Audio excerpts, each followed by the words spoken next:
Hello guys, in last video we created a simple get request. So in this video we will create another request called post and we'll pass the parameters. So click on the resources for sample API. So click on the get. So here we have to go to integration request and expand body mapping templates. By default let it be like this and add mapping template. We'll add applications slash JSON. Click on yes. We'll continue with the current settings. We don't need the secure integration for now. So so this is the template actually, so we can just create our own template here.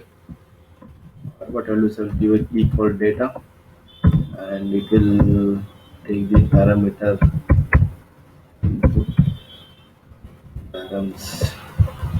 I'll just give data. So this is the value which you will get from the event, from the event.data, and this is the parameter what you send. I'll just put it in the double quotes and this in the single quotes. So okay, save. And after saving, we have to deploy our API. So we'll just try here itself. So nothing is here, data is empty. I'll just add data. It is 1 to 3 and you get data of 1 to 3. You can, from here you can just use event dot data, so it will return 1 to 3. So this is about the get.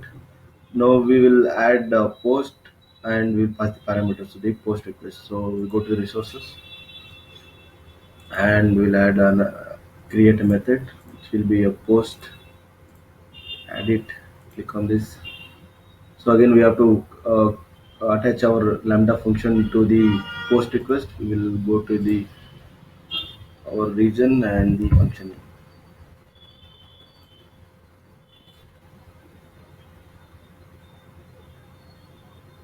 So again same as the get, you have to go to the integration request and go to the body mapping templates and add mapping templates. It will be application slash JSON.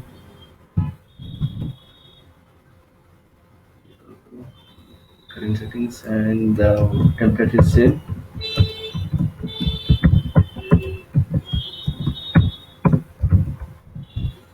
Just observe that I'm not using double quotes for the input here. Kind of weird here. This data.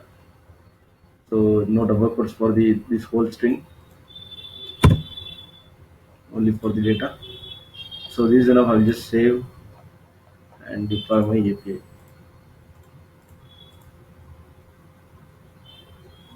Just copy this link and go to the REST client, post, and we'll add the our payload.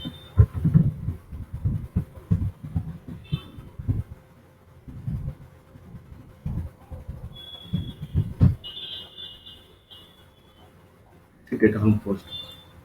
I'll just show you how to access this. In our function, we'll just give event.data, save,